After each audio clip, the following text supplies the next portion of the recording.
पौराणिक कथाओं में ऐसा दावा किया जाता है कि भगवान परशुराम किसी भी मुद्दे पर तुरंत फैसला लेते थे ताकि आगे चलकर वो बड़ी समस्या न बन जाए। गुजरात में बिल्कुल ऐसा ही किया गया है। अहमदाबाद में बांग्लादेशी घुसपैठियों ने धीरे धीरे एक बहुत बड़े इलाके पर कब्जा कर लिया था। हालात ऐसे हो गए कि इस इलाके को मिनी बांग्लादेश के नाम से जाना जाने लगा था। मंगलवार को गुजरात सरकार ने सबसे बड़ा बुलडोजर एक्शन चलाया।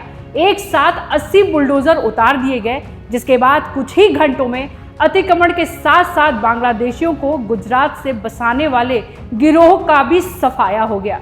तो क्या है पूरी रिपोर्ट, दिखाते हैं विस्तार से। नमस्कार, आप देख रहे हैं जनतंत्र टीवी। मैं हूं आपके साथ पल्लवी सिंह। जहां अवैध घुसपैठ, वहां सब कुछ होगा जमींदोज।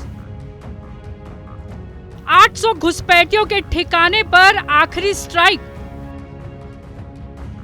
घुसपैठियों पर बुलडोजर प्रहार। मिट्टी में मिलेगा गुजरात का मिनी बांग्लादेश।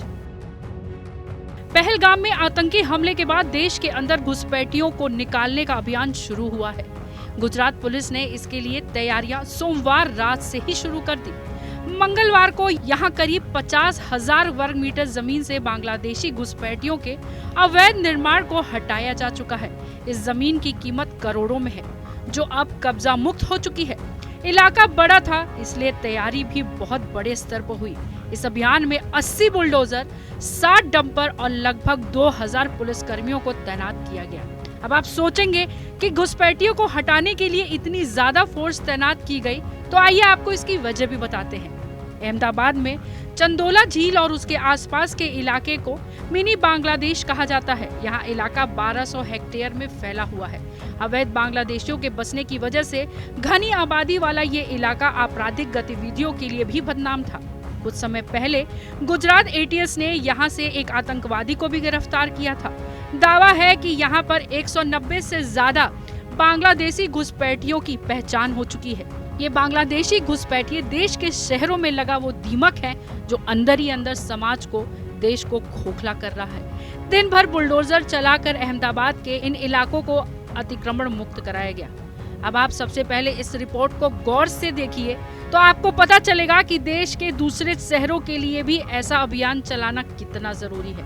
अहमदाबाद के चंडोला तालाब एरिया में आज सुबह 7:30 बजे से डिमोलिशन की कार्रवाई जो शुरू हुई है, उसमें आप देखेंगे कि ये जो एरिया है, लल्लू बिहारी नाम से एक जो आदमी जिसकी पहचान थी, वो इतना ज़्यादा एरिया एनक्रोच किए हुए है कि वो फाइनेंस का धंधा करता था। उसने यहाँ दुकानें बना ली थी, अपना मकान बड़ा आलीशान सा बनाया हुआ था।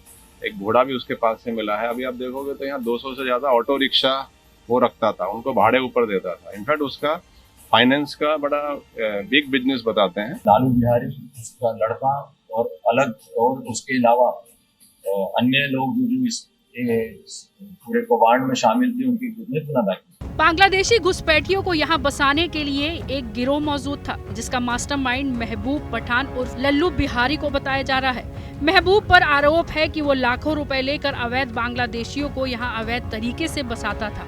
उसका एक गैंग है जो फर्जी दस्तावेज बनवाकर बांग्लादेशियों को देता था। हालांकि अब गुजरात पुलिस ने नकली दस्तावेजों की जांच शुरू कर दी है। बांग्लादेशियों को अवैध तरीके से बसाने वाले महबूब पठान ने यहाँ अपना फार्म हाउस भी बनाया हुआ था।